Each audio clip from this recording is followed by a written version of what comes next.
The Horrible Gamers podcast may contain content not suitable for all ages. Listener discretion is advised. Welcome, ladies and gentlemen, Horrible Gamers podcast, show number 485. We record on Cinco de Mayo 2025. I'm one of your hosts, Jason Johnson, known as Jesus Walks Out. Today I'm joined by my co-host from the West, not the West Coast, from the East Coast, the Beast Coast, from Little Ohio, somewhere in Columbus, the Mayo. Steve Willer is back. Welcome back, Steve. Welcome. Hey, yes. Proper that I'm here for Cinco de Mayo, right?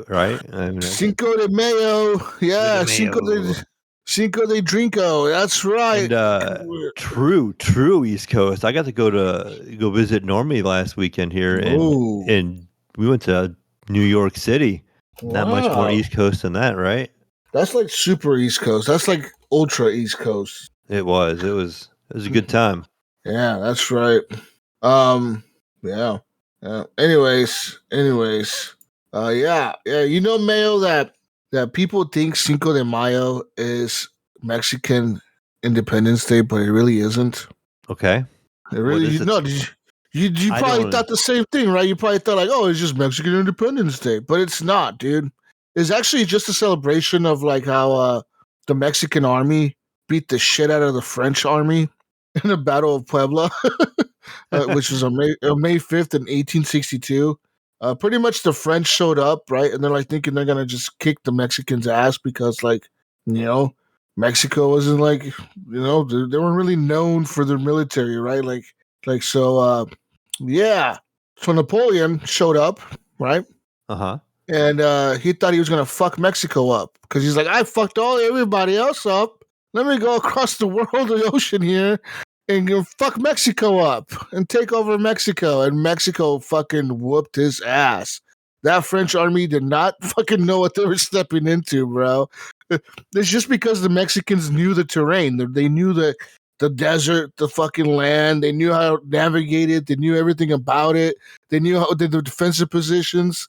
And the French just thought they were going to show up with their horses and their cannons that they couldn't move around because everything was rocky and shit, so they couldn't move their cannons around. Their soldiers were not equipped to be in the heat. They were getting fucked up, dude, left and right. Home court advantage, right? Yes, big time. And yeah, the French got fucking wrecked and they lost and they retreated after that. So yeah, big. That's the big deal about it, because you know at the time France had probably the best army in the world, dude. I mean, like Napoleon's army was fucking badass. You know, like them motherfuckers were tough. They were kicking everyone's ass. You know, and then he shows up to Mexico with his fucking army and gets his ass handed to him. And no one would have thought like fucking Mexico was gonna beat him. Like everyone thought, right. Mexico is fucked. These fuckers showed up. It'd be like the USA showing up to like fucking like some fucking little fucking African nation right now. You know what I mean? Like the entire might of the U.S. Army showing up, and then the little African nation with the villagers fucking up the U.S. Army, and the U.S. Army couldn't do anything. You know, it's like that. It's kind of like the Iraq War and the war in Afghanistan. It's kind of like that, where the U.S. was there for 20 years with fucking drones and shit flying around, bombing shit, and they still didn't win. That's kind of how it was, man. But in a shorter version and in ancient times, I guess. But yeah, it's a big battle that happened in Puebla, Mexico. And the Battle of Puebla. And Mexico whooped France's ass. That's right, Frenchies. That's right. Goddamn Canadians.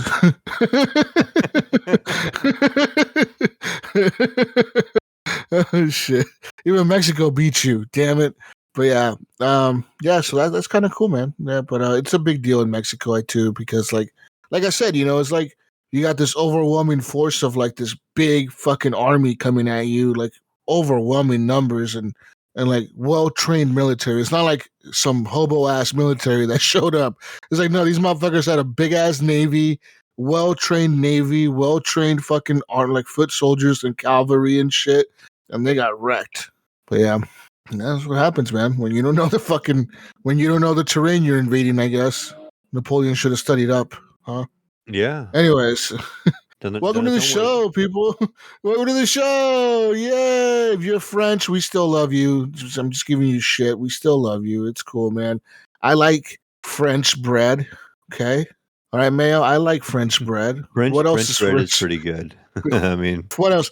French roast coffee is good. Is that a thing? It is. I mean, that is a thing. Yeah, is that a thing? Okay. What else is French? I like French stuff. I don't know what else is French. Mayo. French onion dip. Yeah, French onion. That's good stuff. We got a lot of French stuff that we like. I like French fries. Yeah, French fries are good. Who doesn't like French fries? Is there a person that doesn't like a French fry? Like a good French fry? I just had French fries right now for dinner. They were pretty good. But yeah, I don't think I've ever met a person that didn't like French fries. Yeah, French fries are really good. Even homemade, they're good. But you got to have a deep fryer, man. You're like if you do them in the oven, they just don't have that taste, that crunchiness to them. You know what I mean? Like, right. We recently got like a deep fryer not that long ago, and we started using it for our French fries and stuff.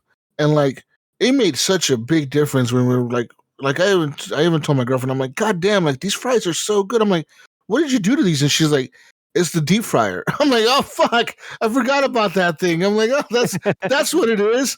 Like these are so good now. In the deep fryer, they're so good in a deep fryer. Who has the best French fries in your area? I have some favorites here. I would say I really like Chick-fil-A's French fries. Their waffle fries are fucking. Oh, the waffle fries are good. Yeah, they're good. Their sauce good. makes the difference, though. That's the difference. Yeah, it's the sauce, the dipping sauce for sure. But besides that, I really couldn't think of like anything else that stands out to me as like a fast food or anything like that. What about? I think you guys have Five Guys over there. I don't like Five Guys. Oh, you don't like the Five Guys fries? They're just too soggy. Like, oh, they just dump them in the bag, right? Like it's like a pound of fries or some shit. They dump in the bag, right? Because you order like a medium fry. It's like a half a bag of fries, dude. Like they just dump the whole thing. They give you a lot, right? And then it's like they're all soggy and stuff. Like, yeah, I don't know really like they're greasy and they're soggy and there's just like I like their style. So my favorite French fry like here in the East Coast is I don't know if you have it there or not. It's called Penn Station. It's a sub place. And so they have like, think of Subway, but they do like French fries and stuff. And they hand cut their fries, kind of like what Five Guys would. Okay. And then they offer like malt vinegar and stuff like that. So I guess you could compare their fries to like something you would get like in a fair, like fair food fries. Like they're usually pretty good. They're not cheap, but it usually costs you between $15 and $20 range for a sub and fries, but they're good. Yeah. No, I can't think of a place like that around here. That does like that. I don't know. I can't really think of one. I've had what's that place called? Raising Cane's or whatever. We have those out here. Yeah. We have one here in Portland. I think that's like the only one in Oregon. Maybe there's two in Oregon. They're really popular here. That's the closest one to me. That's like it's inside like a nice like. There's a mall in Portland called the Pioneer Square Mall, which is like an underground mall kind of, but it's like in the middle of downtown Portland. It's a really nice fucking mall. It's really, really nice. It has like all the fancy stores in it, like Prada and fucking Gucci and shit. But you go in there and that's the only place that has that fucking restaurant. It's like on the basement floor all the way at the bottom, but it's kind of big and it's always fucking like there's always a line. There's always a line at that fucking. There's always a line. They're gonna multiply there. That's what they did here, right? So I remember when Raising Cane's. This was probably 10 years ago now, right? They came to Columbus, Ohio, and then they just started popping up everywhere. Now we have them in every shopping area. I mean, they're good. They're like good. Chick-fil-A around here. Like Chick-fil-A is always busy. Like Chick-fil-A is always busy. Raising Cane's is always busy, just like Chick-fil-A. Like it's just always busy. You never, no matter what, if they're open, they're busy for some reason. It's like a fact. Yeah, last time I went there, it was pretty busy, but it was pretty fast how fast they got us through the line. But their chicken was pretty good, and it's okay. They had like their sauce. Their sauce was pretty good. Like the cane sauce or whatever the fuck it's called. Yeah, I was like, yeah, okay, I get it. You guys are Chick-fil-A, but like non-churchy. Yeah, I pretty get it. much. I get it. You guys are the Chick-fil-A, the non-churchy Chick-fil-A. Okay, I And they get just it. do All like right. tenders instead of like Yeah, sandwiches. chicken. You Yeah, know. they do chicken tenders and stuff. Yeah, it was pretty good. It was pretty good. The one thing that I did find kind of like weird was that like they gave you toast with your food, like a piece of toast. What the fuck? Oh yeah, like, that little the little like slice bread. of toast. Yeah, Yeah, like yeah. bread. You're like, what That's the good fuck is though. I this? mean, it's good. It's pretty good. It's pretty good. It's filling, right? But yeah, Yeah, that's usually my favorite part. I love bread. Bread's great. yeah, bread is awesome. But Um, yeah, yeah, their fries are pretty good too. But yeah, man, like a good fry. So see, we love France in America. yeah, we do. We love the French. You know, we like the Statue of Liberty. That's cool, right? You just saw that, right? Actually, I did Yeah. not get over to see the Statue of Liberty. Why? How Unfortunately, did you go to New York and not see I the know, right? Statue of Liberty, right? So it was a long ways away from where we were. Like we were on foot, Oh, right? And we took the train from Jersey into Manhattan, hmm and I had my son with me too. So Greg came along and stuff, and it was funny because he's a big Knicks fan, right? hmm And he's like, I want to see Madison Square Garden. That's the one thing I want to see, right? We get out of the subway thing at Penn Station, and that's the first thing. It's like right there to the left. Like you couldn't miss it. We were practically right underneath it when we got into Manhattan. nice. I'm like, well, there it is. He's like, okay, we can go home now. But we still, I bet we still probably walked like 10 miles that day, Yeah, and we wouldn't have been close to like going to see like the Statue of Liberty. And I was with Normie. Shout out to good old Normie over there. She was our tour guide, and we looked it up. We was gonna have to Uber to get over that way, yeah, just to be able to like see it. Not to go out there on a boat or whatever, but yeah. just to get over to where we could see it, it was gonna be like $40 one way.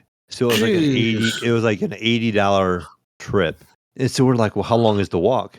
And from where we were at, it was an hour and a half walk. And we are like, never What? mind, never mind. Like, Yeah, but yeah, it was crazy. Like very, very busy. Lots of going on, lots to see. And then Jesus, I can't remember who it was, but leave it to us. We go to Times mhm. Square. We're down there in Times Square, and it starts getting really busy. And they're advertising a boxing match. Here they had it live, like outside there at Times Square. I can't think of who it was now. I'm not huge into boxing, but it like made it even more busy. Like not like Times Yeah. Square can't be busy enough. We're gonna have a live boxing match outside, and In the we were like middle of it. we walked right up on it. Like they started having all this fencing where like when you're on the sidewalk, you couldn't like walk onto the street. They had to like run parallel with the streets. And then Mhm. we got to the one intersection and we were just completely fenced in and we couldn't like cross over.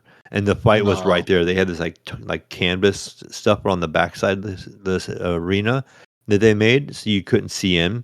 But everybody was outside and they had like bleachers set up and TVs, all set up so you could watch the fight. But we had to walk like almost 2 blocks over to get around it to go continue the direction we were going just to get back to where we needed to go. But we got to see some cool stuff though, Jesus. We did a lot of stores. We got to see the Nintendo store. Got to check that out. I got myself a unique little Nintendo shirt while I was there. Yeah. Cool stuff. I didn't realize they told me that was the only one in the United States. I figured there's probably like a couple of them, but no, I guess there's only one. The new one is going to open this. I think it's this summer. It's going to open in San Francisco. I was gonna say I figured there probably should be one out west. Because like there's one out east. Yeah, I'm surprised they didn't open it in Seattle because Seattle's where the headquarters Where's is at. where's the Mario like amusement park thing? I'm surprised they didn't just open it there. That's in Is that Florida? Universal. Yeah, in Florida. I'm surprised they didn't open it there, honestly. Like that would have been a good spot to have a good. I was kind of Yeah. underwhelmed, Jesus. I was kind of underwhelmed there. I know Gunny has been there. Mhm. And Yeah. we went in. I expected to see a lot of stuff, right? But what do you see in Nintendo World? So Yeah. we walk in. They had a bunch of like T-shirts that were like Nintendo New York. Cool. That's pretty cool. And they had like a it looked like a bigger Monopoly piece of Mario, like a bronze Mhm. statue thing. He's kind of jumping. And then they had a really big flagpole Mario, right? So it's like Luigi's on the bottom, and the store is like 2 stories, and on the top story is where the flagpole was at, and Mario's up there. But they had a bunch of T-shirts and stuff like that downstairs, and then when you went upstairs, all it was a little statue of Link, but they had a bunch of consoles, on display. They had like the one side of the display had like every handheld unit that Nintendo Mhm. made, and then the other side it had like every console that they'd ever made, all the way down to their playing cards they made in like 1889 or something like that Yeah, on display. So those were cool. And then they had just had some that's big screen cool. TVs, and then you could just play the Switch there.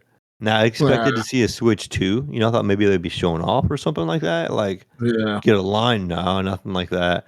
And that's pretty much what it was. I mean, it was okay. It was for being the only one in America. I think they could have hyped it up a little bit better, but it was cool. I got to say I went, Yeah, yeah, that's cool. and That's cool. but I I mean, think the one video in San wise, Francisco is going to be probably better, honestly, because it's going to be newer, probably newer shit, probably more yeah, modern. they'll have the Switch too, Yeah, they'll probably have the Switch too. because they'll be out by then. But Yeah, yeah, I mean, it was a nice store, but it was just kind of like okay. I mean, I got like access. I got like a cool shirt. It's like a Mario Kart shirt.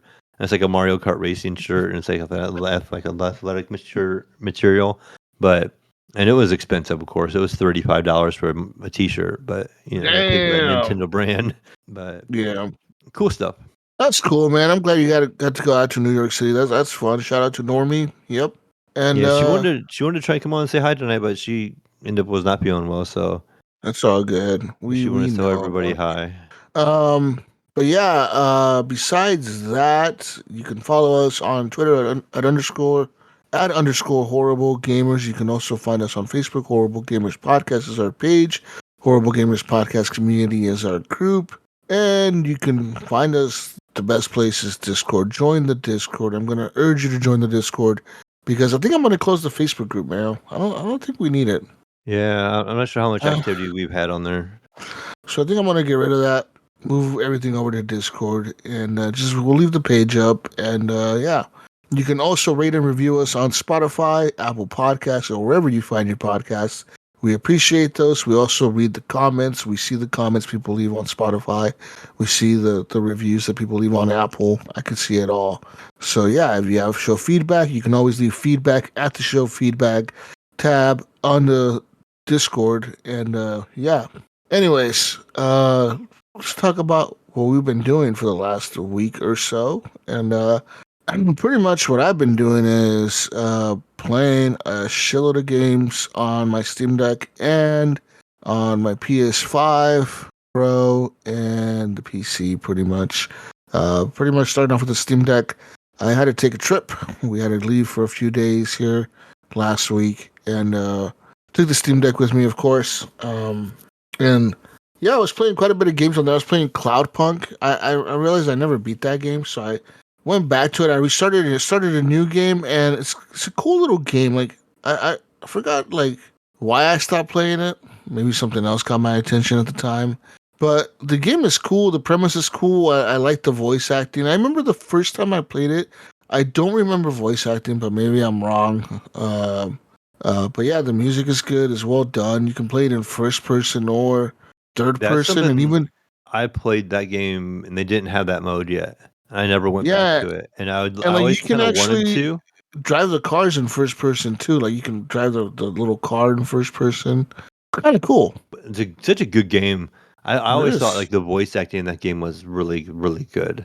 It's really well done. Um, Yeah, like I like the AI, the whole concept of it is it's cool. Like you kind of have to look past the graphics if you don't like the boxy like voxel fucking Minecraft looking shit graphics. But once you get past that, you start getting into the story. You're kind of like, okay, this is a pretty cool, like interesting kind of story. Like, okay, let's see what's going on here. I know a few people that have beat it. I know Evan Tanaka was one of them, and he beat it. Shout out to ET. I know he's in Spain right now. I think he's in Madrid.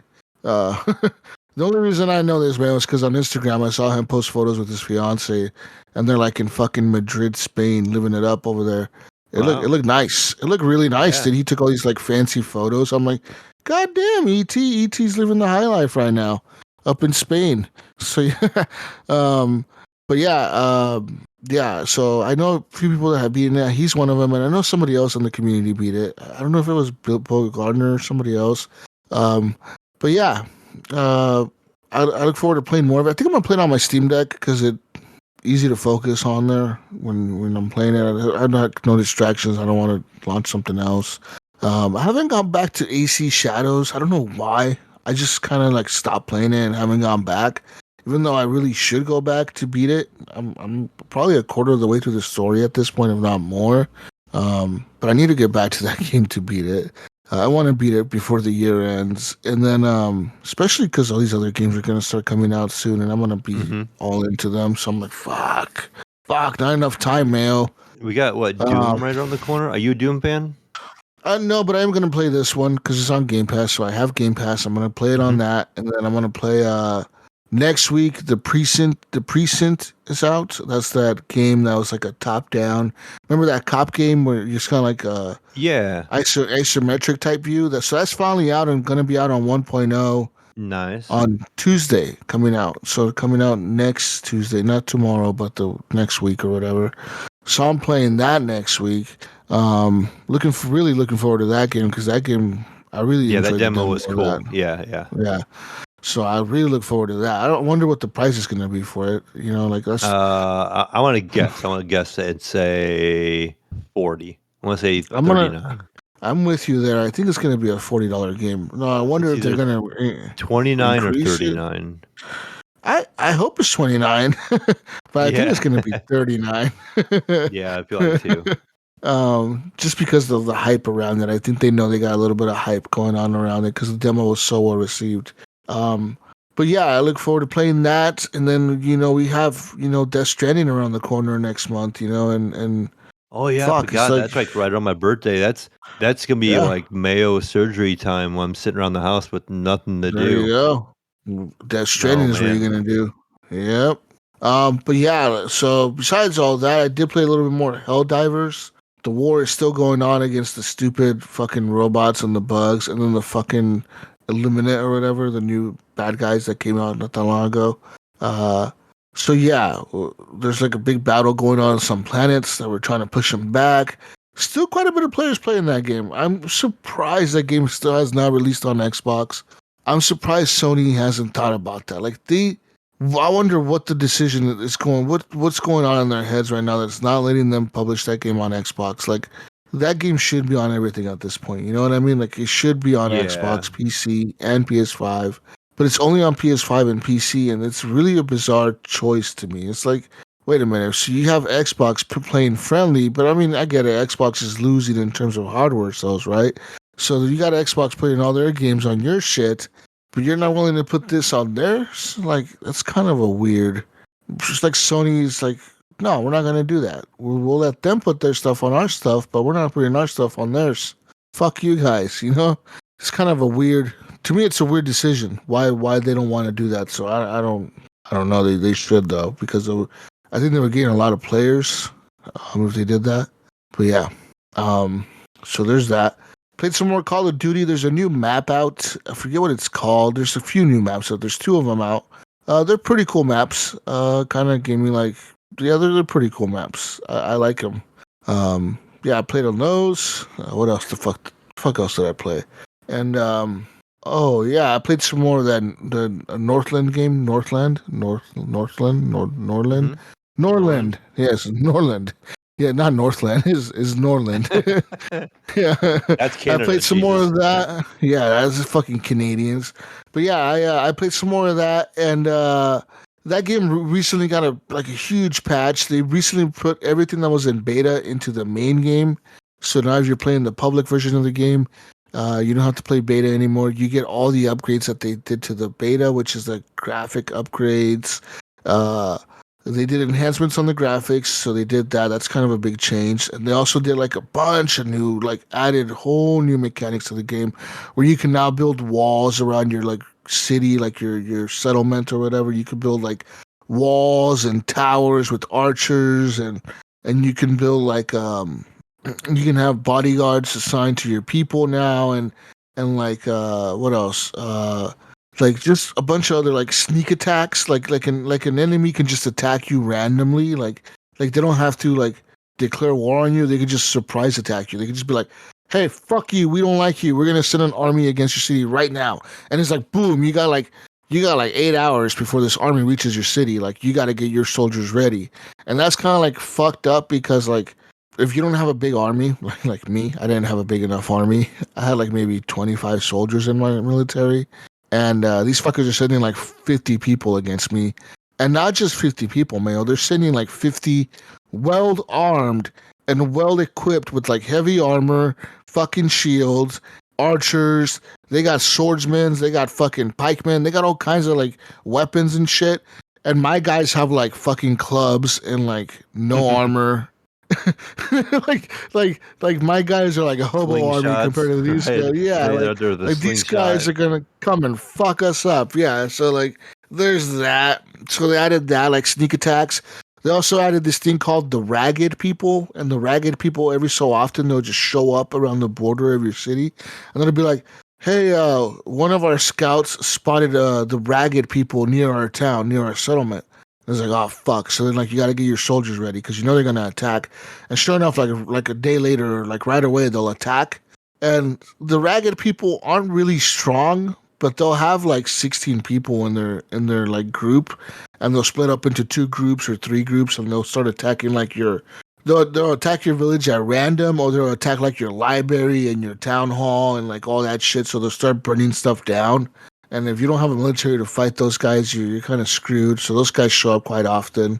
And there are all these kind of changes to the game, right? Where like the factions are a little bit different now. People get more mad if like certain races are in your city, and your city is a certain type of race, but these other people keep moving in. The people start getting way more mad now. A lot of all this crazy shit. So they had a lot of different mechanics of the game, which is kind of cool, but it made the game really hard, and I'm still trying to now relearn the meta, because before I used to be able to like conquer the map and like kill everything and destroy everyone. Now I'm like struggling. I'm like, fuck, like this is really hard. Like I can't keep my economy up. I'm always broke. I'm always struggling to pay my people. Like people are leaving my city. People are dying. People can't be fed. People are like, my military is fucking like weak. They don't have any upgrades for their weapons. I can't build fast enough to like expand my settlement. Like I can't build fast enough to like have enough wood to like make coal, which the coal is used to make like paper. The paper is used to distribute commands out to all the workers. So like it becomes like a bottleneck, right? Like if you're missing one resource, then that prevents you from making another resource, which prevents you from making another resource, which prevents you from doing this other thing, which is like starts snowballing, right? So like if you don't have enough wood, you're just fucked, because like wood is everything. You use that to build everything, to make weapons, to make everything. You use wood, and if you don't have enough of that, it just becomes a big bottleneck. And that's the issue I'm having, because people start quitting their jobs. You know, if I recruit people into the military, then they just become soldiers, but they're no longer workers. Like they don't do their job anymore. So like if I recruit the guy that was the woodcutter into my military, well, there's no more woodcutter, and there's no one replacing him right away. You know what I mean? So that spot is just empty until someone replaces him. And it's kind of hard because you only get like 3 migrants per day or 2 migrants a day. Sometimes you get no migrants in a day. Sometimes you get people leaving your village instead of coming into your village. So it kind of sucks that like they made the game really hard, but it is still fun, and I still enjoy playing it. So there's that. But I guess the real big one that I've been playing, and probably the one that everyone cares about, is Expedition 33. I'm in love with this game. Like I can't say enough good things about this game, dude. Like the combat is some of the most frustrating combat I've ever experienced in my life, but it is also some of the most satisfying combat I've ever experienced in my life. Because like it is turn-based, man, right? Like you get into these fights, they're turn-based, but so like you'll have your squad, your team or whatever. Like I think right now I have 4 people. I think that's maybe the max. Maybe the 5 is the max. I don't know. I have 4 people right now on my team. I just beat this area where I got this last chick that joined my squad or whatever. But some of these bosses I was fighting, dude, like legit, I was stuck on one male. That motherfucker, him and this other one, must have killed me at least 20 times. Mm-hmm. And I'm talking like 20 times back to back to back to back. Or like I'm fighting them, I'm getting them down low health. I kill one of them and the other one kills me. It's like that type of situation. Like imagine doing that 20 times in a row, man. You're just like defeated by the 20th time you just get in there. You're like, okay, what am I doing wrong? What have I done? What have I tried? What the fuck do I need to do next? Right? Like Have you you're tried just YouTube trying. or in this now at this point? Or No, I refuse to do that. I don't like to use YouTube, so I'm just I curious. I thought of refuse to. gunning. I'm like, I'm going to fucking learn this fucking pattern. I don't care if I have to sit here and fight this motherfucker 50 times. I will learn its patterns. I will learn what it's doing, and I will fucking defeat it. And I finally defeated those two assholes. And then I went around the map and I found one of those stupid mimes. And like the stupid mime is like a wooden looking puppet thing. And it looks like a mime male. It's dressed like a mime, right? Like it has like the little like striped white and black shirt. Mm-hmm. And it like runs at you, and it's like all the enemies run at you before they engage in the battle. Like so, like if you hit them first, you get first go. Like so, if they hit you first, they get to go first in the battle. If you run up to them and smack them first, then the battle starts. Then you get to go first. So usually you try to run up on the enemies and hit them right away, Mm-hmm. so you can go first in the battle. So this is something like when I was playing, what do you call it? Metaphor Repentagio. Yes, So that yes. like you would run up to him, and if you got the first hit, you got like the You first attack on the turn-based part of it. Mm-hmm. So that's what happened. I run up to the stupid mime, I smack it, and this fucking mime, dude, pulls out like this magical hammer looking thing and kills me so fast. Like with one hit, my health is like 0. I'm like, how the fuck? I had full health. One hit, health is at 0. I'm Damn, like, yeah. oh my god. This fucking mime must have killed me like 4 times in a row, dude. And I'm like, okay, I gotta figure out this thing. Okay, I gotta figure out how to dodge these attacks. Like, because some of them are really, really fast, some of them are kind of slow. So you kind of have to time it perfectly to dodge or parry, right? And I finally figured out how to like parry and dodge him. I fought that motherfucker for 20 minutes, Mayo. All right, it was like a 19-minute, okay, it was like a maybe 18 and a half minute battle or something. But it was almost 20 minutes pretty much, where I finally killed him. It took everything in like my patience to fight this thing for 20 minutes, dude. Because I'm like, Wow. I'm hitting this thing and I'm doing like a sliver of damage on his health bar, dude. Like his health bar is barely going down like a sliver, dude. Like I'm talking like the tiniest amount you can think of is his health bar going down. And I'm like, fuck it, I have to just keep doing this. Like I his weakness, I don't even know its weakness. I don't know what the fuck to do. So I just like, all right, fuck it. I try to figure out the weakness. Like I couldn't figure out, maybe it was lightning or something or fire.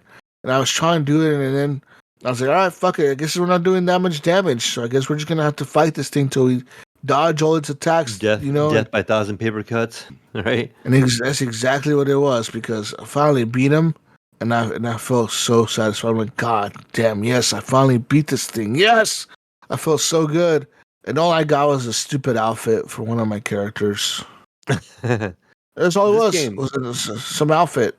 I'm like, So but that was so cool. I did get to play this game just a little bit as well. I mean, I'm only in the very beginning because I just had a chance to finally fire it up, and super impressed right away. Like I like the story, I like the idea of Mhm. what's going on, the presentation at the beginning of the game. So like that little intro they give you before Act 1 when you're meeting the characters, and then that the one girl dies and stuff, like she disappears, and and all that stuff, and you're like talking to the different people. It just feels so like flushed out, right? Like it just feels like a really like good story is going to take place. And so I'm excited to play. I'm just a little ways into the first act, so Mhm. I know I have a long, long ways to go. I'm thinking about just buying this game instead of just playing it on Game Pass, because it's something I may want to just continue to play. I run the risk of it going away from Game Pass, but it just, I don't know. I think it's somewhat kind of short. I think it's only 25 hours to beat, so it's nothing like too crazy. So maybe I can like grind and get it. Problem is, I'm always playing other stuff as well, so it's hard to consistently dedicate that much time into it. But I'm really liking Yeah. it. I'm loving the game, dude. Like I said, I love the music. I love the way it looks. It's beautiful. It's so It's fucking You know what good. it is, Jesus. Like we were talking about this like the last time I was on the show. You were talking about like gaming has been kind of like not there for you. Like this game here is like the story is so unique, and then the way it plays it's so much different.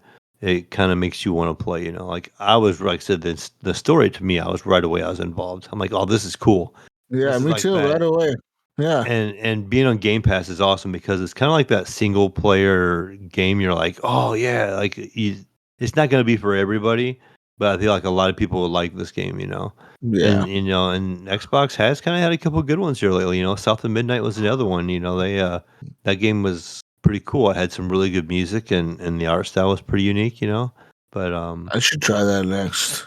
yeah, I only played it a little bit, but it's pretty good as well. Like it's a Yeah. good single player game, and that's something you didn't really have as much of on Xbox, I feel.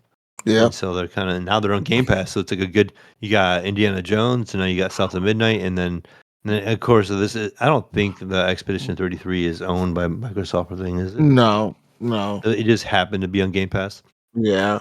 Yeah, so but it's a really good game, and so it's cool Yeah. that it is on Game Pass. It's so fucking good. I love the music, dude. The music is so well done. Like just the music and like the. I was in the Gestural Village today. Like the little. You'll find out who the Gestrals are the more you play. I was in their village today, and it was so cool. Like the music, I'm like, man, the music is fucking good. And then when you get into the mansion, you'll find out what the mansion is too eventually, Mayo. Mhm. But there's this thing called the mansion that you go into, and the music in the mansion is so fucking good. You're like, fuck, this music hits, man. Like the music, the fucking score in this game is some of the best I've ever experienced in a game. Like it's just so fucking well done. It just fits the battles, the music in the battles, the music in the different areas of the map as you're walking through it, and it changes. You're like, fuck, this is so good. I think I can't help but appreciate everything that game has going for it, dude. And what's crazy is that like developers from Ubisoft made this. I guess they're former Ubisoft developers, Yeah, right? They yeah, they they don't work at quit or got Ubisoft now, right? fired. But like goes to show, dude, like god damn, these motherfuckers know what they're doing. It's like we wonder why some of the Ubisoft games suck. It's because your developers left, dude, and they're making this type of shit on their own. Like, like they Or don't or they're need you. being or they're being handcuffed from management, like the Yeah. upper brass or telling them what to do and let them, show their capabilities, I guess you could say. Yeah. You can tell when a game is made by people that love like the people that put their passion into a game and it's well made and it's just a passion project. It turns out to be really fucking good. And that's like 100% of the time true, dude. Like there's games that I played in the past that was made by like a small team that you're like, fuck, this is so good. Like what the hell? How many people made this game? And you start thinking like only 30 people made this fucking game. It's so fucking well done for 30 people to have made this. It's so well Mhm. done. And it's like, what in the world? It's like the other game, like the Precinct, right? Like when I played that demo, I'm like, how many people made this fucking game? Like only that. I'm like, what the fuck?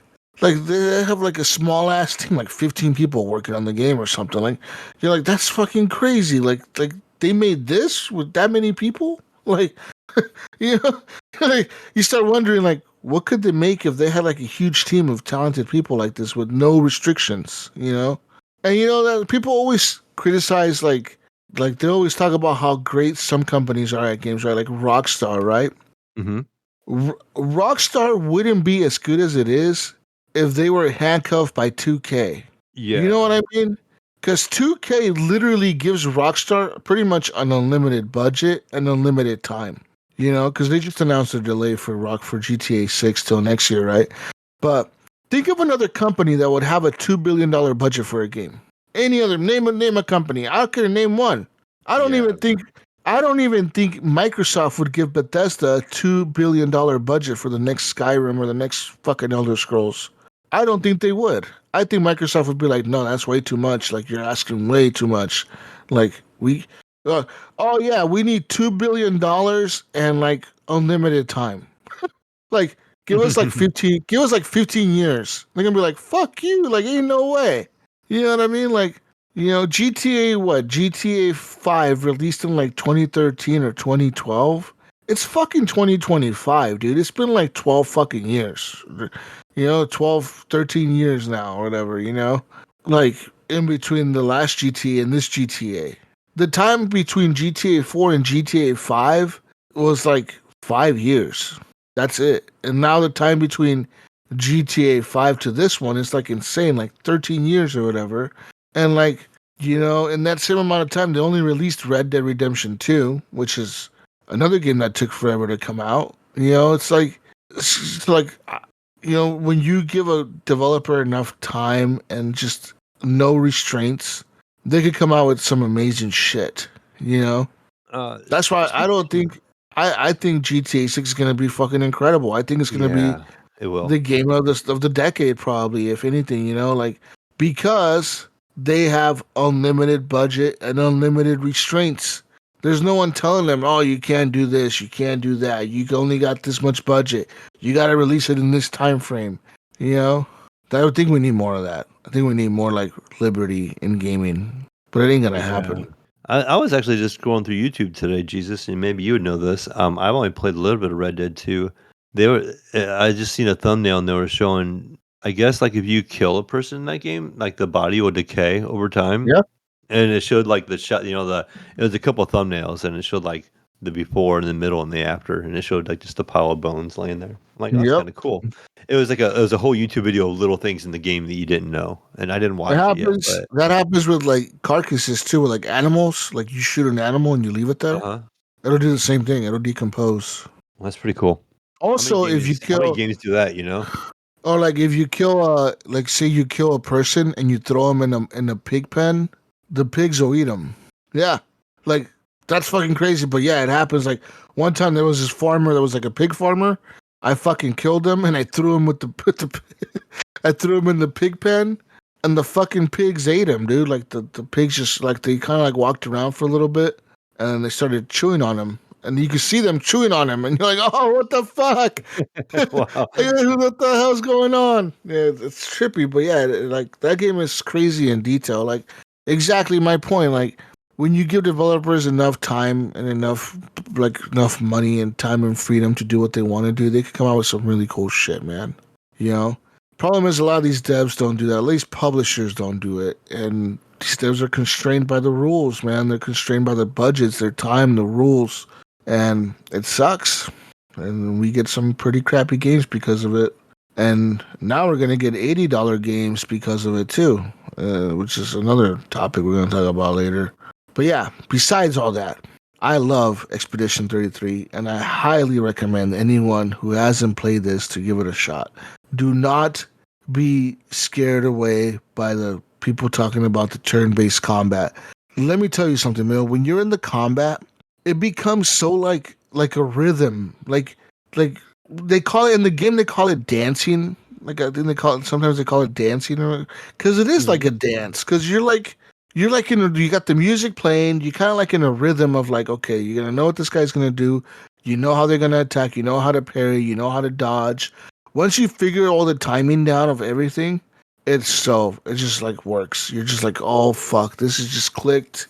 It clicked, and I'm in this battle. I'm gonna win this battle. Because you're like, everything just clicked. Like I know the guy I know their weakness. I know what attacks I'm gonna use. I know how to parry their attacks, how to dodge their attacks, how to jump when to jump, how to do everything. It's so fucking cool, man.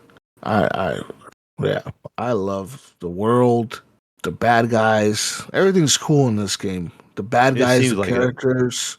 Yeah. And it's like one of the games that you play where like all the characters are kind of good looking characters, which is kind of like not a normal thing these days. But all the characters are pretty good looking, They all kind of look like models and shit. like all of them. All the characters that are in your squad, they're all fucking like goddamn Abercrombie models or something, like fucking Hollister models and shit. Like all these motherfuckers are all good looking. They all got their shit together. They're not weird or got some weird looking shit going on, or there's other weird shit. It's just they're all good looking people here to fuck shit up. They all die at a young age, right? Yeah, they all die like at 33. Yeah. It started where they all died at 100, or anyone by 100 years old would die, and then anyone, I guess it kept going down every time the paint was painted or whatever. It kept going down, and now they're at 33. Which seems kind of weird. I mean, I don't know, like why give people a chance to kill you? But I guess I don't know. I guess I'll find out. A weird concept, but it's a very interesting one at the same time. Like I'm like, oh, that's just so unique. It's cool. Yeah, And like the whole, yeah, it's so cool. The whole like expedition people are bad. They're all badasses because they all got And like I like too, like how they did their powers.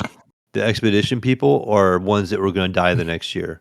Yeah, You know, because they're all like 32, and that's like their last year to live, and so they yeah, spend it going to try to kill the paintress to save everyone else. to save everyone else because they're going to die anyways. Yeah, It was yep, really cool. yep. Except that one girl, she's really young. The Yeah, she Mayo, was like, yeah, because they said she's she had like, like 8 more years or 9 more years. So yeah, she's really young compared to everyone else. But like, why? I don't know why she's going with you, but I guess she is. I don't know. I think she's like Gustav's like stepdaughter or something, like his like ward. Like someone left her to him. You know what I mean? Like I'm thinking maybe her parents went on the expedition yeah, because they were and kind of and saying that they were like watching over her, right? Because yeah, like the one lady, I'm that thinking that's what it political was. I'm person. thinking, yeah, I'm thinking like her parents probably left on one of the expeditions and left her to Gustav and said like you must watch over her. You know, like take care of her. You know, I was like okay. I Yeah, guess. right. Good luck. And it's cool when you're in the world, you find all these like journals of like the other expeditions, and you'll find them randomly around the map, and there'll be like these voice notes of like some journal entry of whatever expedition, and they all have like different things going on. Like some of them are like, oh, like I can't believe we just ran into this thing, and it's like, fuck, like I am so fucked, like this thing fucking is. I'm gonna die right now. Like I'm pretty much dead. This is my last entry. I can't believe I fought this thing. Fuck, I almost had him, but he fucking got me, and I'm dead now. Like I'm gonna die. Like this is it. Bye. And like some other entries are like, oh, like we came, you know, we when we first landed, we came upon this thing, and then this other crazy shit happened, and this other thing happened, and you're like, fuck, all the different expeditions experience different things. Like, you know, like not all of them had the same fate that we had from the beginning. Like some of them actually had like they landed and they unboarded their ship and they had all their cargo and all their equipment and all their shit, but they still all fucking died. You know, and you're like, oh fuck. But yeah. So I'm excited to see where the story takes me. IM says that it gets really cool in Act Two. He says that it kind of changes the story up a bit. But I'm looking forward to it. I think I'm pretty close to Act Two because I just finished the first two main areas. I got my fourth party member. I respect my characters because I didn't like the way the battles were not going in my favor, so I kind of respect them, and now I'm kind of feel like I'm a little better off than where I was. But hopefully, that doesn't. I don't have to like redo it again because I don't have the respect points to do it. Because you get like respect tokens or whatever, like you can Hmm. use once on the character to like respect their points. I did that already for 3 of them, and I have 1 token left, so I could respect one of them one more time. But I don't want to do it I because had a I'm feeling that scared. was important at the beginning of the game when you talk to those people at the very like before you even leave for Yeah. Act One. They're like, it only takes a token. I'm like, I'm not spending my token. I don't even know how valuable this thing is Mm, yet, you know. So yep. I haven't. Oh, those things are pretty important. But yeah, they so you get those, and then yeah, you get different outfits for your characters. Like right now, I got 3 of my characters all kitted out in different outfits. Except the newest chick, she's wearing like her expedition outfit. Um, but I like them. All the characters have their own unique like fighting styles, their own unique like weapons. You know what I mean? Like I got the chick who's like the Asian chick, Luna. She's like a kind of like a sorceress or something like that. She does like magic spells with like this like fucking like it looks like a ninja star thing, but it's like magic spells that she does with that thing. And then I have Mael, which she's like a fire chick. You know, she does like a lot of fire spells. Then I have Gustav, which is like a more of a physical melee attack type character, but he also does like fire spells. And then I got the newest chick, Ciel or Ciel or Ciel, and she has like a kind of like a double bladed like a fucking axe, but it's like double bladed like on both sides, and Uh like huh. she does like some pretty fast ass like crazy card magic fucking attacks. Like she has these cards that she like throws at people, and like these cards like do like certain types of damage to like the enemy, and it stacks, and then it destacks, and it stacks, and then it stacks with the fire, and then it doesn't stack with the fire, and like that's the crazy thing about this game. The combat, like the enemies will have certain weaknesses, and you gotta have to kind of know what it is that they're weak to be able to beat them pretty quickly. But if you don't, the fight might take a little bit longer to beat them because they're not weak. They're kind of immune to your attacks, you know, like so if they're resistant to fire, you don't want to really attack them with fire. You want to attack them with like lightning or ice or earth damage. Um or like yeah, there's different types of shit you can do to these enemies that'll kind of like debuff them and like do like elemental attacks or whatever, you know. So like if you light one of them on fire and he's weak, his weakness is fire, and he is on fire because you lit him on fire. Every turn he'll take like a little bit extra damage. You know what I mean? Like, oh, this guy take another extra 50 damage because he's on fire right now or whatever. But the same thing they can do to your character. So like if they hit your characters with a certain attack and it fucking catches you on fire, then you're on fire. Then you got to put out the fire on your characters by healing them or whatever. But yeah, man, it's fucking well done. The game is so much fun, and yeah, I like the world. I want more of it. Crazy thing is, they're already making a movie about this. They're talking about making a movie about this game, which I could see it being really cool, but I could see it being not cool. Like I don't know, it's gonna be a real, I don't know, crazy movie. I think. Mm-hmm. Yeah, but that's what I played, man. That's all I played, really. That one really good game. I mean, it's a good game. So, I mean, I played it just a little bit as well. And like I said, like you said, that music at the beginning was so good. And I really think it makes a game, right? Like, I think of all the games I really like, they all have really good music. Right from the get go, right? Like the music just gets you. Like, you just you're just into it like right away.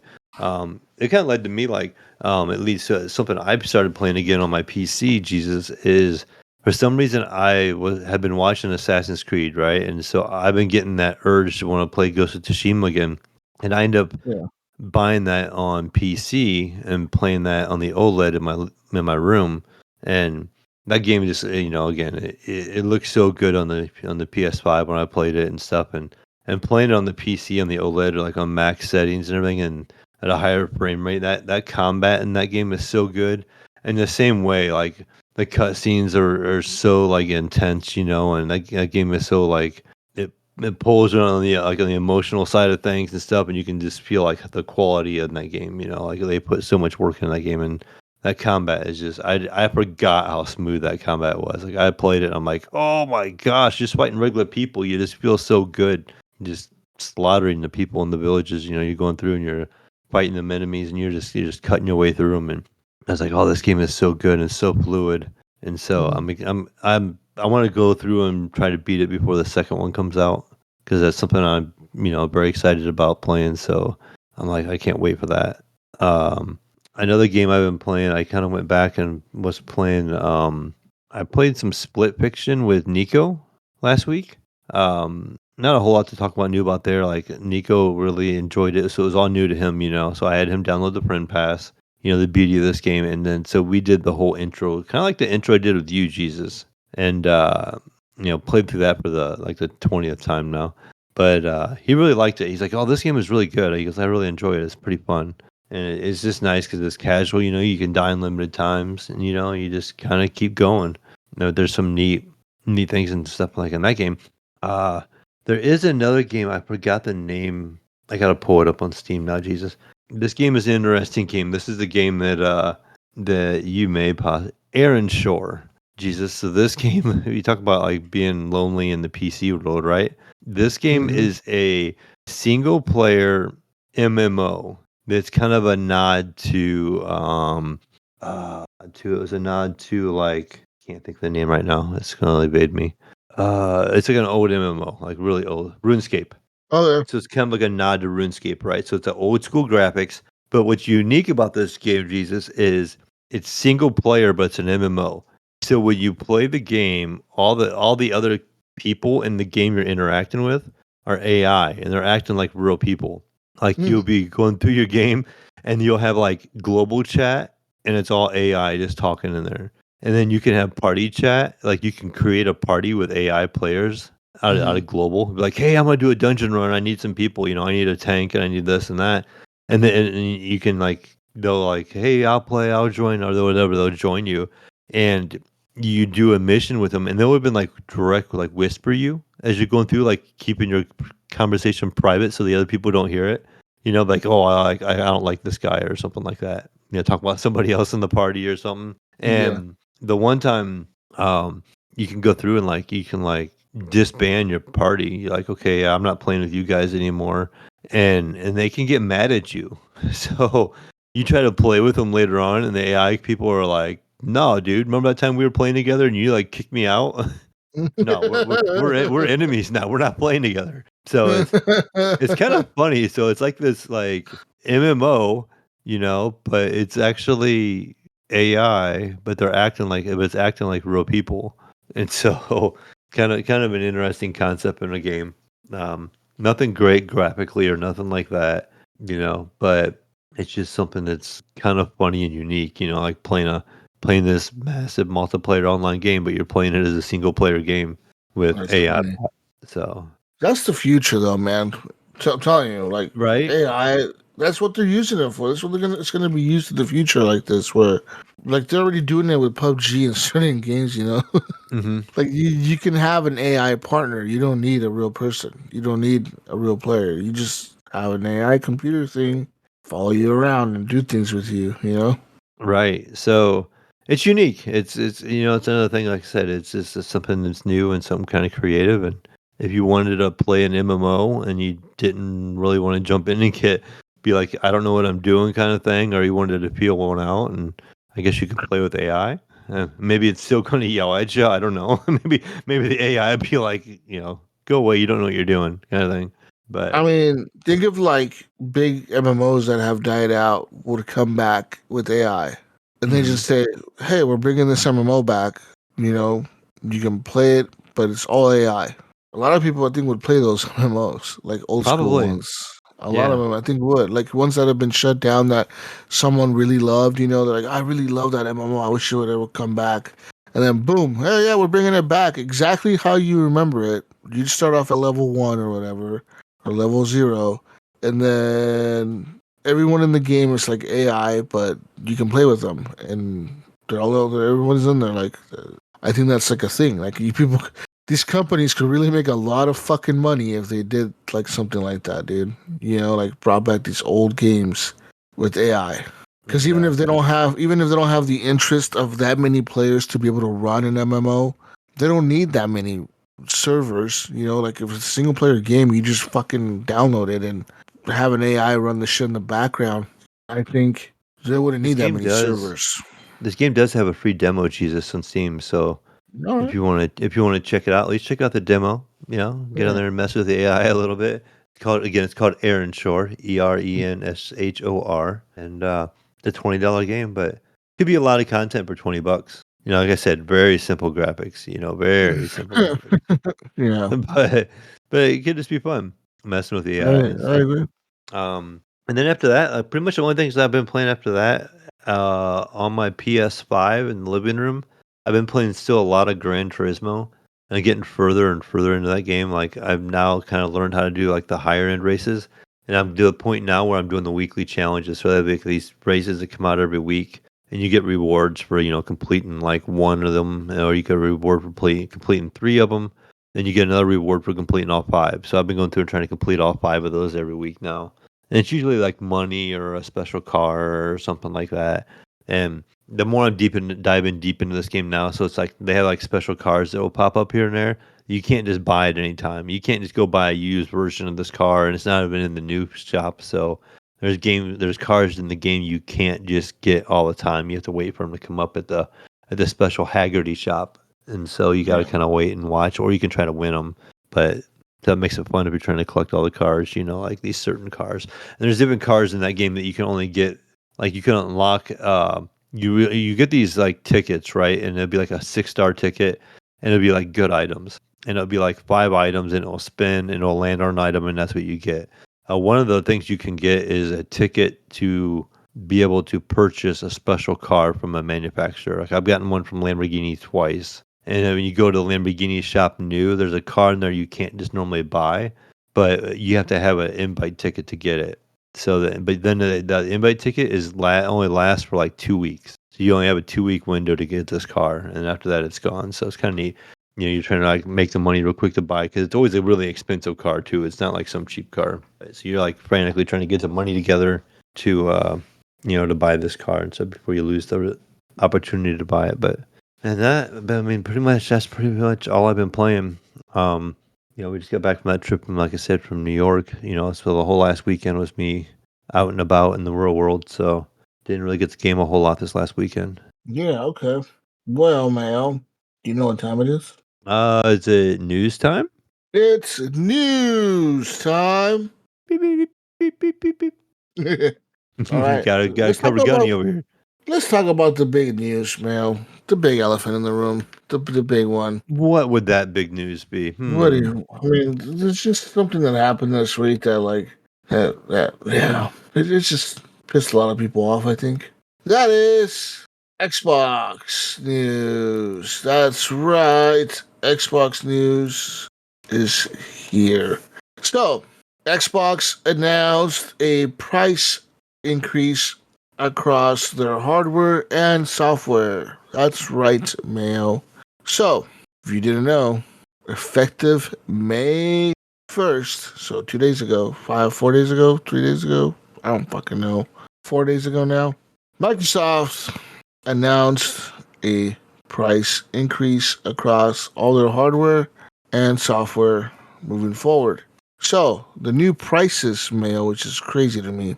A Series S Xbox, 512 gigabyte, the most affordable Xbox console ever, is receiving an $80 price increase. That's right. You're going to be able to get it for around $379.99, which is, $80 more than the $299.99 that it used to be. The Xbox Series X, the standard 1 terabyte edition, is also getting a price increase, Mayo, from $500 to $600. And the Xbox Series X 2 terabyte Galaxy Black Special Edition. Remember the one that I told you that I was thinking about getting? Yes. The one that looked like I was like, oh, that kind of looks kind of cool. Like, I like the way it looks. Well, okay, I'm not getting that shit. It's $730 now. $730, Mayo. Yeah, that's a chunk. That is more than the $700 for a PS5 Pro right now. Also, their base Xbox controllers have increased to $65 from $60, which isn't too bad. But the high-end Xbox Elite Wireless Controller Series 2 has now gone up to $200, up from $145. Their headsets have also gone up to $65 from $60 and $120 from $120 or from $110 for the wireless fucking headset, the fancy one. But what is pissing people off the most, probably out of all of this, is that they are suggesting that their retail pricing for their games moving forward beginning this holiday season is their games will no longer be $70 at launch. They will be $80 at launch. Thank you, Nintendo, for that. Yeah. Because that's why they did it. If one company does it, they all fucking do it because they can get away with it. We kind of all seen that coming, right? Like as soon as Nintendo they said that. Yep. I think we all knew deep down it was just a matter of time and who was going to do it first. Was it going to be Sony or Microsoft? Who's going to do it first after Nintendo? Yep. But now I feel like though it kind of like maybe Microsoft looks at it this way too. I don't know. But I feel like it shows like a bigger value in Game Pass now. So I kind of feel like that's why they did it as well, to even encourage more people to Game Pass. And even if they raise the price of Game Pass or whatever, they could be like, look, you don't have to pay, you're not paying $80 for these games. You can get it on Game Pass for free, Jesus, or our monthly subscription. Then you get to play all these other games. So, it makes it look even better, right? Yeah, I agree. How far do you think it's gonna be until Sony says something? I would say they're gonna write it out as long as they can to boost their sales of their consoles, and then do it themselves. I give it 2 months, maybe 2-3 months. They will do it too, though. I mean, if they wanted to, they could do it next month with Death Stranding. Death Stranding too. Just be like, oh, this is an $80 game now. Fuck you. Yeah, yeah, I can see that happening. Like that Yep. would be the one game people probably wouldn't mind paying $80 for. Honestly. Yep.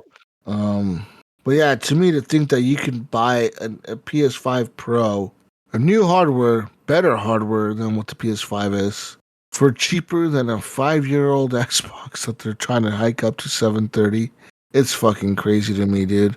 Like, we've never seen this happen before, where a console got expensive as it went on. Usually, consoles get cheaper as time goes on. You know what I mean? Like, Mm-hmm. hardware doesn't appreciate it depreciates, like now it's like, well, hardware appreciates now, I guess. I mean, I don't know, like this shit's crazy because like the Xbox 360 we saw in the slim version come out, and then we saw it with the PS2 the slim version came out, we saw it with the PS1 the slim version came out, we saw it with the PS3, we saw it with the PS4, we saw it with the Xbox One. Now we have this. It's like, fucking A, dude. 5 years into the console generation, and you're going to increase the price of the hardware. That's kind of crazy. That is kind of like fucking crazy to me. Now, that makes me wonder, like, remember all this talk about a few months ago about how, oh, Xbox has a handheld coming. Xbox has a Steam Deck competitor coming. I don't think they're going to have a Steam Deck competitor. And if they do, it's going to be a fucking $700 one. Yeah, It's not gonna be no $400 Steam Deck killer. Nope. I just don't see that. I don't see it happening. But yeah, I guess it sucks for the people that want to buy a new Xbox, right? That it does suck right now because it's like, wow, like this shit just went up quite a bit, and there's nothing you can do about it because it's done already. Like, you know. And I know people want to blame tariffs and people want to blame other shit. It's like, I don't think it's just that. I think it's yeah. I mean, I think we've heard the talks about price rising a long time now before even a the long tariffs. time. You remember back in 2020 when developers were talking about, oh, we don't make enough for games. We need to Mm-hmm. charge more for games. Yeah, okay, yeah. They've been wanting to do this for a while. They just found the perfect excuse to do it. Excuse exactly. Like, oh Yeah. look, we have to do this because of this. Yeah, oh man. Oh, jeez. Oh no, we have to charge you more money. Sorry, Mayo. Sorry, buddy. We don't want to do this to you, but we have to. We don't want to charge you more for a console, but we just have And to I because mean, it's too if expensive. do you think if all the tariffs would lift, do you think they go back, Jesus? It's like asking the government to lower taxes after they reach like a cap of some kind. Like say they raise taxes because they need taxes for fixing the roads, and then they fix all the roads, and guess what? The taxes don't go back down, right? They Right, don't. They right. don't go back Yeah. down. They stay the All same. done. Roads are fixed, but your taxes are the same. Fuck you. Yeah. Then it Yeah. becomes upkeep, right? Yeah. Yeah. So there's that piece of news. So I guess yeah, if you didn't know by now, you should have known by now if you're paying attention to the world, And things going you're on gonna feel around by you. now, like you're gonna go shopping one of these days. You're gonna be like, "What on earth?" You know? Why is this thing 600? I thought it was 500. Sorry, dude. Yeah. Maybe on Google, be like, "How much was the original PS5?" You know, or Yep. original Xbox? That's And then be crazy like, "The though. store's trying to rip me off. It's up. It's more expensive." Like, no, it's that way everywhere. So I'm glad I got my PS5 Pro Hey, do you now. think? Do you think GameStop's happy? They're probably sitting on all these used Oh Xboxes, yep. and they're like, Oh yeah, yeah. they all just went up in price. They did. You know they did. You know those consoles went up in price. Used. I gotta see how much is a used Xbox on GameStop. You think they might be trying to like be like, this is our time to shine. We could discount all these and sell them out. We'll try to find a Series X console used. All right, we got a deal here, Mayo. It's called a rig deal. I don't know what the fuck that means, but all right, let's click on that. Pre-owned, Mayo. A pre-owned system is only $49 cheaper. Oh my lord! A So, refurbished Xbox One X is $550.99. Same with the pre-owned. so does this mean, Jesus, if I decide to like trade in my Xbox, I'm gonna get a nickel more from GameStop? How much is the trade-in credit for a fucking Xbox? I gotta see that because if the used ones are selling for $550, all right. So let's see here. A Microsoft Series X console store credit. If you're a regular non-pro member, you get $375 in store credit. If you're a pro member, you get $412. And if you just want cash mail, you get up to $262 if you're just a regular person walking in. Damn. Mm. Yeah, I don't know how much the PS5 is on trading. So the PS5 went down actually. It's $290 for regular, $319 for pro members. So yeah, I don't know. Interesting, yeah, because that changes. Like like I said, that GameStop having all these used consoles, like their value went up. It's crazy to think. Well, it went up a lot. Yeah, because I remember you would be able to buy an Xbox used for like 425, 400 maybe. Now it's fucking 550. That's crazy. Yeah, Yep. Well, that's getting expensive, Jesus. that's right. Anyways, let's move on to more news. More news, Mail. Xbox news. No, actually, sorry, we're gonna skip that story. What's some more news over here? Gears of War. Yeah, you like that game, Mail? Hey, Gears of War is fun. Gears of War. Okay. Gears of War Reloaded is coming to the PS5 on August 26th. Remastered from the ground up, Mail. Mm-hmm. Yeah, coming. Now, Gears of War Reloaded, I think that's all the games, right? I think so. Yeah. Which I would be nice because, like I said, I've only played a couple of them. I haven't played all of them. I played like the first one, and then way later down the road, I played another one. And then I played the last one that came out. Yeah, so it's coming to everything. Well, yeah, it's coming to the Xbox stuff too, I guess.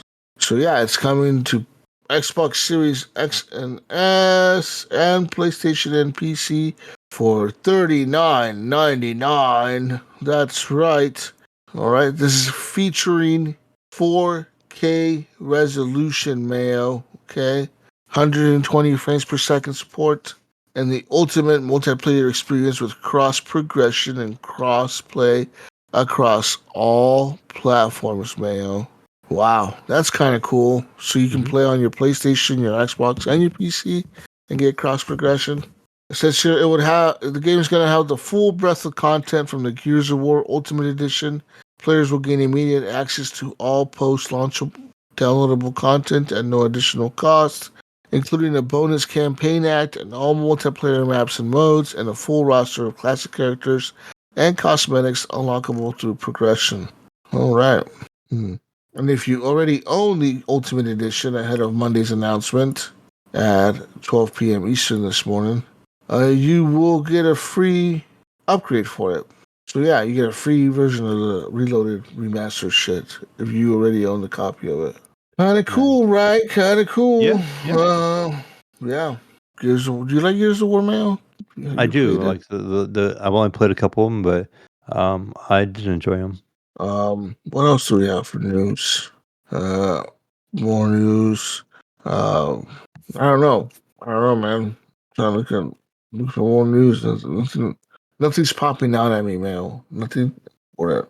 Is Do it you have kind of any a piece of slow? news? Let me check real quick and see if it's kind of a slow news time, right? Um, Well, yeah. EA cut another 200 jobs. That's what I have. Yep. I just seen EA. this little thumbnail here that Devolver Digital is going out of its way to launch a game the same day as GTA 6. Oh my god. That's suicide. I don't know what this game is. I'm looking at it right now. So EA has now also yeah, they cut another 200 jobs. That's after they cut 100 people from the Respawn team. And yeah, so this is according to them a focus on their long-term strategic opportunities and priorities, which made selections, whatever, blah blah, the organization. They said they are treating their people with care and respect throughout the process, working to minimize the impacts by helping the affected employees explore new opportunities within the company when possible and providing support during this transition. So they apparently canceled and cut some of its Apex Legends and Star Wars Jedi teams and some of the stuff they were working on, which I don't know what the hell the Jedi team or the Expedition team was working on, or Apex, I mean, was working on. So yeah, I don't know. To me, it just seems kind of crazy that these developers and publishers are firing all these people, Mayo, talking about record profits, record sales, record this, record that, blah blah blah, highest earnings we've had ever, blah blah blah. And yet they fire all these people, thousands and thousands of people laid off by Microsoft and EA and everyone, Mayo, and no one bats an eye when they talk about how they have these record profits and blah blah blah. Like, shut up, Microsoft. Fuck you. Like, you're full of shit. Yeah. Gets me mad, Mail. And also with their fucking price increase. Oh, you had record profits and record this and record sales and records blah blah blah. But we And, need to raise our prices. Yeah, but everything needs to go up. Everything needs to be more expensive. That's kind of bullshit. We're not making enough money over here. It's not enough. It's like not enough, right? To make $1 billion off of your fucking people that play games or whatever. Yeah, because it's fucking just insane to me how much money they were bragging about how much money they made like last year in the last quarter or whatever. Like, oh, we made so much money, so much profit, blah blah blah. It's like, shut up, Microsoft. I'm tired of your shit. Tired of your shit, Mayo. Yeah, but I don't know what else I have for news. Yeah, I'm not seeing a whole lot. I'm like, just kind of going through it and not seeing a whole lot myself. Yeah, I don't see a lot of news coming out. Did you get to watch the State of Play and get to see some of the Borderlands 4 play? Are you interested in that, Jesus? No, but I'll probably pick it up and play it. Honestly, I'll just. I didn't think it looked that good to me. Like I know some people that are excited for it, but to me, I'm just kind of I'm not sure yet. Yeah, I don't know.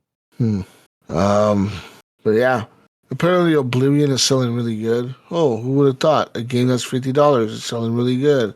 Mm-hmm. That people actually enjoy, people actually like, and they get fuck with. Yes, now it's really being enjoyed by lots of people. Yeah. Yeah. I don't know. I don't know what else to talk about. There's no more news, man. No more fucking news. That's pretty much it. I say with Jesus, we get ready to go play some Expedition 33. Maybe you can knock that game. You got to be getting close. No, I'm probably getting close to the halfway mark. I don't think I'm close to ending it because there's so much. The map is pretty big and there's so many different areas to go to, and like exploring those 2 areas took me quite a while. And okay, never mind. I can't imagine I had you mistaken for Gunny. So I just put up my Xbox app on my PC and it shows you how many hours you guys have played. And it says you played 8.9. Okay. And Gunny has played 23. No way. That's what it says according to this. 23 hours? Goddamn, Gunny. Yeah. Get some sleep. Right? You know what it is, Jesus. All right, I've already got to figure it out.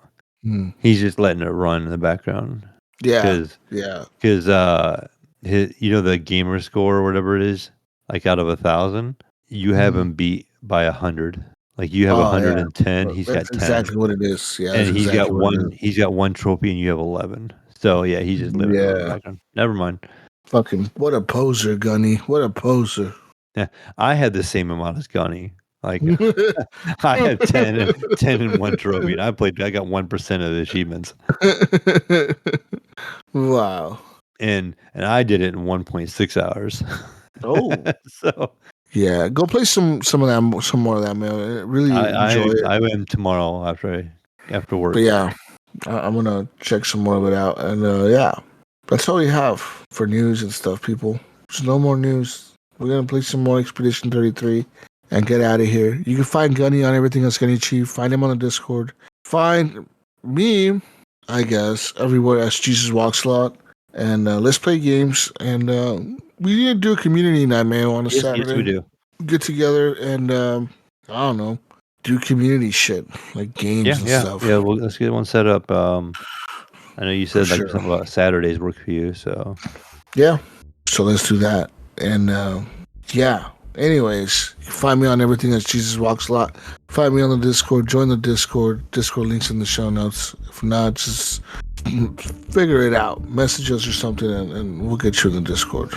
Where can we find you, man? Like you said, the best way to do it's on Discord. Message me on Discord. You can find me on Steam and Xbox and PlayStation as well. I kind of bounce around a little bit, but like I said, Discord is connected to my phone, my cell phone, so I'll get my notifications right there on the go. Where if I'm on a console or something like that, I might not see them. So, but on Xbox, PlayStation, it's pretty much just the Mayo or the Mayo 1. All right. Well, peace out, Brussels sprouts. We'll see you on the next edition of the Horrible Gamers Podcast. We're out of here. Bye, everyone. Bye.